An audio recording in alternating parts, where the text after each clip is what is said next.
Un exercice ici sur la détermination de certains coefficients. Alors nous avons un composé de formule CxH6OY qui a pour masse molaire 46 grammes par mol.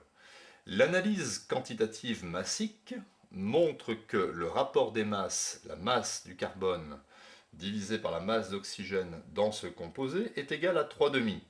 Et grâce à cette donnée et à la connaissance de la masse molaire, il faut trouver les valeurs de x et de y afin de déterminer ici cette formule. Alors, correction de cet exercice. Nous allons essayer de traduire ici le fait que masse molaire de ce composé est égale à 46. La masse molaire de ce composé, c'est x fois la masse molaire du carbone, plus 6 fois la masse molaire de l'hydrogène, plus y fois la masse molaire de l'oxygène, et tout ça, ça doit me donner 46. Alors, la masse molaire du carbone, c'est 12, j'obtiens donc 12x. La masse molaire de l'hydrogène, c'est 1, ça me fait plus 6. Et la masse molaire de l'oxygène, c'est 16, j'obtiens 16y. Et l'ensemble doit me donner 46. Je simplifie encore un petit peu cette écriture. 12x plus 16y est égal, ici je transpose 6, ça me fait 46 moins 6, ça fait 40.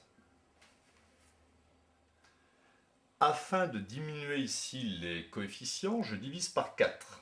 12 par 4, ça me donne 3, 16 par 4, ça me donne 4, et 40 par 4, ça me donne 10. Donc, par la connaissance de la masse molaire de ce composé, vous voyez, j'obtiens une sorte d'équation 3x plus 4y égale 10. Mais il me faut maintenant une deuxième équation pour résoudre un système afin de déterminer x et y. Je vais donc utiliser maintenant la deuxième donnée, c'est-à-dire que dans cette molécule, la masse de carbone divisée par la masse d'oxygène est égale à 3,5. Alors, je vais raisonner sur une mole de cette molécule. La masse de carbone contenue dans une mole de cette molécule, c'est ici x fois la masse molaire du carbone, c'est-à-dire 12x. Donc 12x.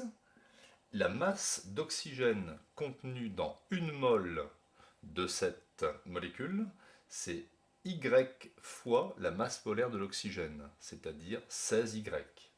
J'obtiens donc 12x sur 16y, qui doit être égal à 3,5.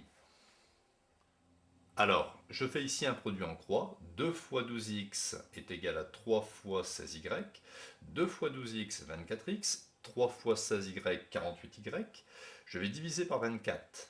Ça va me donner 24 par 24, ça me donne 1x. 48 divisé par 24, ça me donne 2y. Donc voilà la deuxième relation.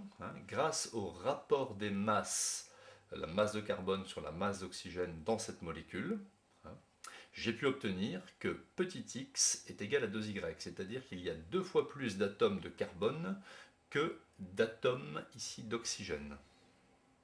Je dois donc désormais résoudre ce système de deux équations à deux inconnus, x égale 2y et 3x plus 4y égale 10.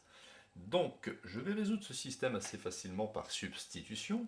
Je vais remplacer x par 2y dans la deuxième équation. Je vais donc obtenir 3 fois petit x, 3 fois 2y, plus 4y qui va être égal à 10.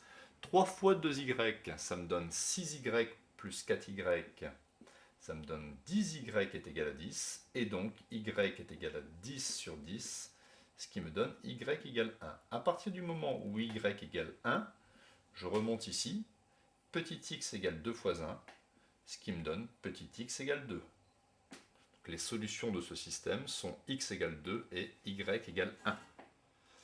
Nous avons donc parfaitement trouvé les coefficients x et y, et la molécule s'écrit C2H6O1, ou si vous voulez, C2H5OH, ça revient au même, parce que ici 5 plus 1 ça fait 6. Alors je l'ai écrit comme ça, parce qu'on reconnaît ici la molécule d'éthanol. Je vais l'écrire selon cette structure, CH3, CH2, OH. Donc vous voyez que dans cette écriture, j'ai bien deux atomes de carbone. H5, donc ici j'ai la structure C2H5OH. Vous remarquez ici que sur l'oxygène, il y a deux doublés. Il y a ici deux doublés non liants qui ne participent pas aux liaisons chimiques. Et dans ces deux doublés, il y a 4 électrons non liants. 2 électrons non liants par doublet.